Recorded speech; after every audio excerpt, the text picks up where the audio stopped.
जय हिंद दोस्तों। जैसा कि मैंने आपको पिछली वीडियो में बहुत बेहतरीन तरीके से आपको वैदिक काल के बारे में महत्वपूर्ण जानकारी देने का कार्य किया था, जो कि कहीं ना कहीं आपके एग्जाम के लिए तथा आपके लिए अति महत्वपूर्ण होने का कार्य कर रहा था। और अब हम कहीं ना कहीं वैदिक काल के बारे में आगे जानने का कार्य करते हैं। आखिर उस समय में क्या होता था। आज आपको इस बात के बारे में बात करेंगे हम, जिस बात की वजह से भारत में डेली के डेली दंगे फसाद होते हैं, यानी जाति के बारे में बात करेंगे। आखिर यह जाति विवाद सिस्टम स्टार्ट कहाँ से हुआ, प्रारंभ कहाँ से हुआ, सारी चीज़ों को मैं आपको महत्वपूर्ण तरीके से बताने का कार्य करूँगा। बशर्ते क्या है, आपको कहीं ना कहीं थोड़ी सी क्या है, आपको पढ़ना पड़ेगा थोड़ा सा, तो है ना।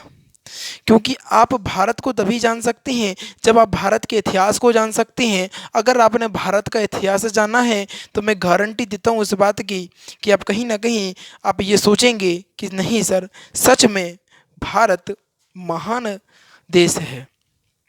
आज हम जानेंगे आज की वीडियो में कि किस प्रकार कहाँ से प्रारंभ हुआ। मैं आपको पिछली वीडियो में बता चुका हूँ कि आर्य रहने के लिए सिर्फ और सिर्फ पंजाब में रहा करते थे, जहाँ पर 7 नदियाँ गुजरा करती थीं। सोचिए आप, 7 नदियाँ वहाँ उस टाइम पर रहती थीं, और 7 नदियों में पंजाब यानी हरियाणा के क्षेत्र में आर्य रहे। और उनकी जो मुख्य भाषा थी वह संस्कृत होने का कार्य कर रही थी। उनका यह भी कहना था कि जो संस्कृत भाषा है वह देवताओं की भाषा है, और संस्कृत भाषा होती है देवताओं की भाषा। इसीलिए आर्य अपने आप को श्रेष्ठ मानते थे, और जिनको संस्कृत नहीं आती थी उनको अनार्य बोलते थे। तो कहीं ना कहीं एक विवाद का कारण बन गया कि आखिर आर्य और अनार्य के बीच में, कहती नहीं है आप जाएंगे ये तो कहीं पर काले गोरे का भेद होता है, अपने भारत में जातियों का भेद होता है, SC ST, अरे भाई हद हो जाती है। तो इसी प्रकार का विवाद देखने को मिला आर्य और अनार्य के बीच में। अनार्य कहते थे हम श्रेष्ठ हैं, क्योंकि उनका कहना था कि हमें संस्कृत भाषा आती है, और कहीं ना कहीं संस्कृत भाषा जो थी वो देवताओं की भाषा हुआ करती थी, यानी देवों को आती थी वह भाषा। देव उसी संस्कृत में सभी चीज़ें आपको देखने को मिलेगा। महाकाव्य की अगर बात करें तो मैंने आपको उससे पिछली वाली वीडियो में महाकाव्य के बारे में बताया था कि 2 महाकाव्य होते हैं प्रमुख रूप से, एक महाभारत हो गया, एक रामायण हो गया। दोनों बेहतरीन महाकाव्य हैं, जबकि महाभारत सबसे बड़ा महाकाव्य कहते हैं, क्योंकि इसमें जो है 1 लाख श्लोकों का संग्रह देखने को मिलता है। कितने? कि ना सर 1 लाख श्लोक, हाँ भैया जी, 1 लाख श्लोकों का संग्रह यहाँ पर आपको देखने को मिलता है, जो कि एक बहुत बड़ा अंक होता है ना। आज हम बात करेंगे बहुत बेहतरीन तरीके से वैदिक काल के आगे कि वैदिक काल में आखिर और क्या क्या होता था, सभी जानकारी मैं दूंगा। उससे पहले याद रखिएगा, यदि आप कंटिन्यूटी रेगुलरिटी मेंटेन करे हुए हैं तो इस बार 2023 में आप एक जॉब के अधिकारी होंगे। आपके पास एक सरकारी जॉब होगी, और आपकी पिता की फिक्र फक्र में बदलती हुई आपको दिखेगी। बशर्ते आप पढ़िएगा, डेली पढ़िएगा, बहुत आनंद आएगा। इस बात की मैं क्या कहता हूँ, गारंटी देता हूँ भैया जी, गारंटी। ठीक है, चलते हैं सीधा टॉपिक पर, कोई दिक्कत नहीं होगी। चलते हैं वैदिक काल पर। आखिर वैदिक काल होता क्या है समझेंगे, थोड़ा सा समझिए यहाँ पर। इस समय सबसे प्रिय पशु जो हुआ करता था वह क्या थी? गाय हुआ करती थी भैया जी, गाय हुआ करती थी सबसे प्रिय पशु। आज तो गायों की अगर बात करें हम, तो इतनी बुरी हालत है कि हद से ज़्यादा। कसाईयों द्वारा उन्हें काटा जा रहा है, बाहर के देशों में बेचा जा रहा है, बहुत हालत ख़राब है उनकी। कोई देखता ही नहीं है, सरकार से जो पैसा आते हैं वो खा लेते हैं, और उसके बाद सब काम वैसे ही है भैया जी। क्योंकि भैया जी आपको बता दें, गाय अपनी हिंदू मान्यताओं के अनुसार गाय जो है वो 24 करोड़ देवी देवताओं का वास माना जाता है। गाय में 24 करोड़ देवी देवताओं का, बहुत बड़ी बात होती है ना। तो आप समझिएगा, यहाँ पर आगे अगर हम बात करेंगे तो समझो यहाँ पर इस समय सबसे प्रिय जो पशु था वह गाय थी, जो कि समृद्धि का संकेत थी। क्या थी? जो कि समृद्धि का संकेत थी। गाय की हत्या करने पर मृत्यु दंड का प्रावधान था। अगर आपसे गाय की हत्या हो जाती है तो इसको ब्रह्म हत्या से भी जोड़ा जाता था। ब्रह्म हत्या से जोड़ने का एकमात्र कारण यह था कि गाय को देवताओं को, यानी 24 करोड़ देवी देवताओं का वास माना जाता था। इसके अलावा मैं आपको बता दूं कि कि इसके अलावा मैं आपको बता दूं, अगर आपने किसी कारणवश गाय की हत्या कर दी है तो आपको मृत्यु दंड का भी प्रावधान था पहले के समय में।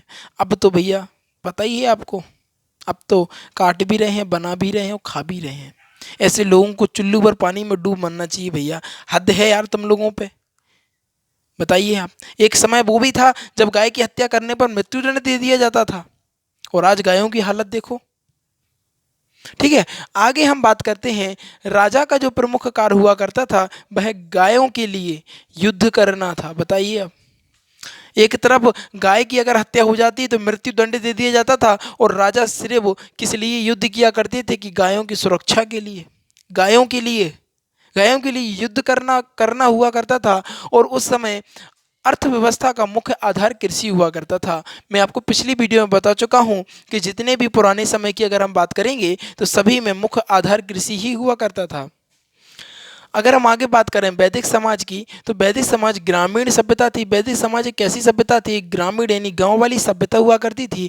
और ऋग्वेद के 7वें मंडल में एक अभिलेख देखने को मिलता है। ऋग्वेद के 7वें मंडल में दशराग युद्ध की चर्चा देखने को मिलती है हमें। समझिए आप कितनी महत्वपूर्ण है ये चीजें। एग्जाम में बहुत बेहतरीन तरीके से पूछा गया। बताइए दस राज्य यज्ञ की जो यज्ञ हुआ था वो किस में, कौन सी मंडल में इसकी चर्चा है? कहना सर जी 7वें मंडल में, इसकी ऋग्वेद के 7वें मंडल में इसकी चर्चा की गई है। इसके अलावा अगर हम बात करेंगे जो आर्य तथा अनार्य, जो तथा आर्य तथा की चर्चा की गई है, जो आर्य तथा अनार्य के बीच में हुआ था, क्या हुआ था? आर्य तथा अनार्य के बीच में युद्ध हुआ था। आर्य तथा अनार्य के बीच युद्ध हुआ, उसमें क्या हुआ मैंने आपको बताया, अभी विवाद हुआ था। आर्य कहते थे कि मैं श्रेष्ठ हूं, अनार्य कहते थे ऐसा है ही नहीं, भगवान ने सभी को समान बनाया है, सभी भगवान की नजरों में तो एक ही है। आपके अंदर भी अगर खून है तो उसके अंदर भी खून ही होगा। अगर आपके खून का रंग लाल है तो उसके खून का भी रंग लाल ही होगा, ऐसा नहीं है कि उसका सफेद हो जाएगा। तो आप समझिए कि जो आर्य तथा अनार्य के बीच में एक युद्ध हुआ जिसमें आर्यों की विजय हुई। किसकी? आर्यों की विजय हुई। और आर्यों का एक कबीला भरत था। इसी कारण उस समय जाति का निर्धारण जो हुआ करता था वह कर्म के आधार पर हुआ करता था। इस एक बेहतरीन क्वेश्चन मुझे याद आ गया, बहुत बेहतरीन तरीके से दिया गया। बताइए 7वें मंडल में, जब ऋग्वेद के 7वें मंडल में किस प्रकार से जातियों को दिया जाता था? उनके कर्म के आधार पर। ये आर्यों की बात हो रही है भैया जी। इसमें अगर आर्यों की जब विजय हुई तो जो जाति का जो निर्धारण था वह कर्म के आधार पर था, वो की बहुत बेहतरीन तरीके से सही होना चाहिए, ये होना चाहिए। जाति कर्म के आधार पर, यानी पहले के समय में क्या होता था भैया जी, मैं आपको बता दूं, जैसे आप पढ़ाते हैं यानी आप टीचर हैं तो आपको ब्राह्मण का दर्जा दिया जाता था। यदि आप अब किसी को बनाने का कार्य करते हैं, जैसे मटका बनाने का अगर आप कार्य कर रहे हैं तो आप कुम्हार कहलाएंगे। आप कोई नीचा नीचा काम, जैसे साफ सफाई करने का अगर कोई कार्य करते हैं तो आपको निम्न जाति में रखा, यानी शूद्र कहा जाता था। आप समझिए कि एक ही परिवार में दो से तीन, तीन से चार जातियां देखने को मिलती थीं। और उस टाइम पे तो ये होता था, अगर जिनको दो वेदों का ज्ञान होता था उन्हें द्विवेदी कहा जाता था, जिन्हें तीन वेदों का ज्ञान होता था उन्हें त्रिवेदी कहा जाता था, और जिन्हें चार वेदों का ज्ञान होता था उन्हें चतुर्वेदी कहा जाता था, और जिनको ज्ञान होता था उनको तो ब्राह्मण कहते ही थे हम। जो टीचिंग वगैरह पढ़ाने का कार्य करते थे, शिक्षा देने का कार्य करते थे, तो पहले जो आधार हुआ करता था वह पहले कर्म के आधार पर आपकी जातियों को बताया जाता था। कर्म के आधार पर आपकी जातियों का किया जाता था कि भैया आपकी यह जाति है। किंतु क्या हुआ, उत्तर वैदिक काल आते आते एक समस्या उत्पन्न हो गई कि भैया जी उत्तर वैदिक काल में जाति का जो निर्धारण है जन्म के आधार पर होने लगा।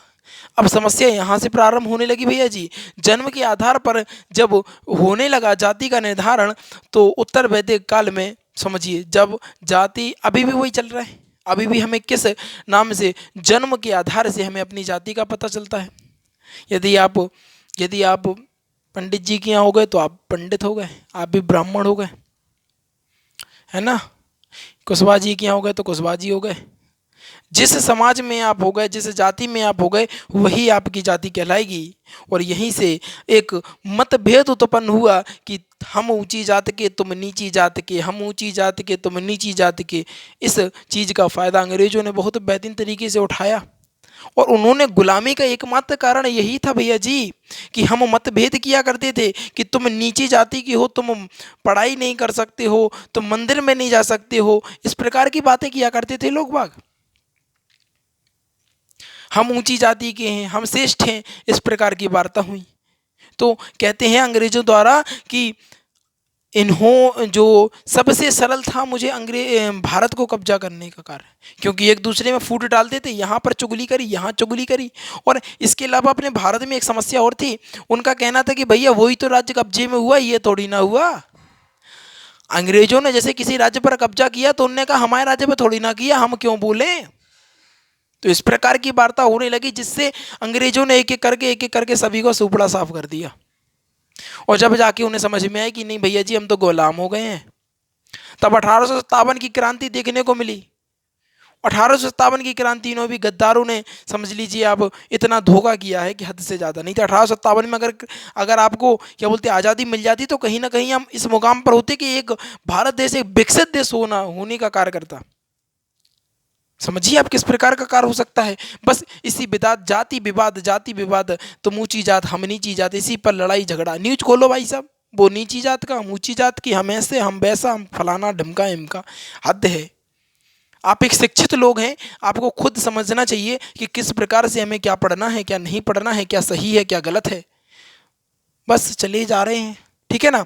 आगे बात करेंगे उत्तर वैदिक काल की। तो उत्तर वैदिक काल में लोहे की खोज हुई। किसकी? उत्तर वैदिक काल में लोहे की खोज हुई।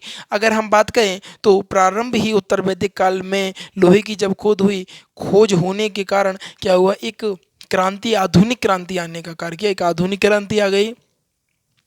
और जब भैया जी आधुनिक क्रांति आ गई तो बहुत सारे गांव शहर में बसने लगे, गांव शहर हो गए। बहुत सारे बेनिफिट आपको देखने को मिले। जब भी किसी चीज़ की खोज होती है तो कहीं ना कहीं एक आधुनिक क्रांति की लहर उत्पन्न होती है।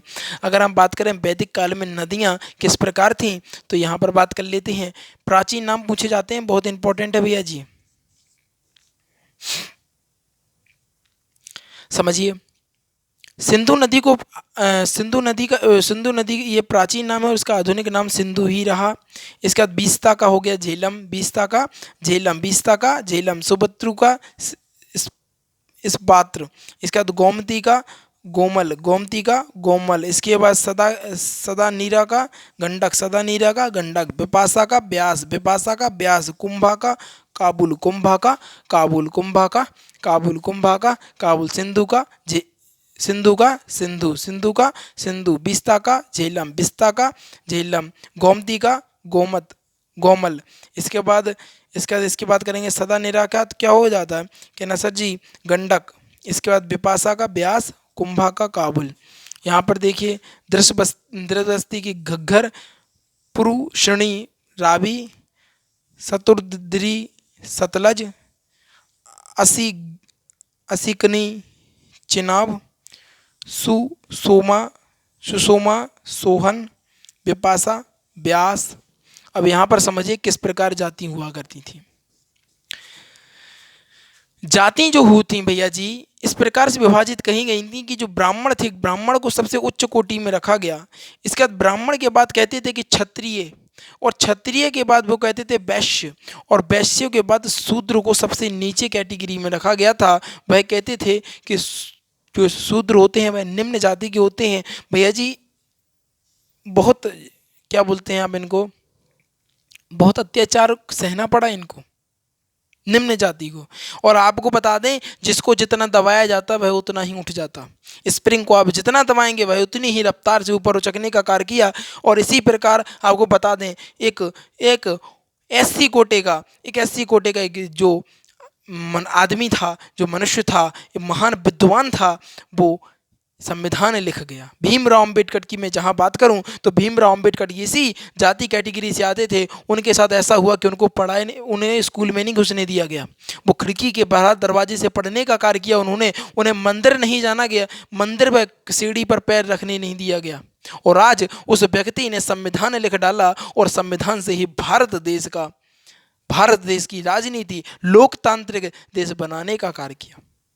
समझिए आप, जिसको मैं बता रहा हूं बार बार कि इतिहास दोहराया जाता है, पहली बात। और दूसरी बात, जिसको आप जितना दबाएंगे वह उतना ही रफ्तार से ऊपर उठने का कार्य करेगा। ब्राह्मण कहते थे कि हम उच्च हैं, ब्राह्मण कहते थे हम उच्च हैं, तो उन्हें इस प्रकार का पिरामिड हुआ करता था। ब्राह्मण को सबसे ऊपर, फिर उसके बाद क्षत्रिय, उसके बाद वैश्य और उसके बाद शूद्र। ठीक है ना। मैं आशा करता हूं कि सारी चीज़ें आज की क्लियर होती हुई दिख रही होंगी आपको।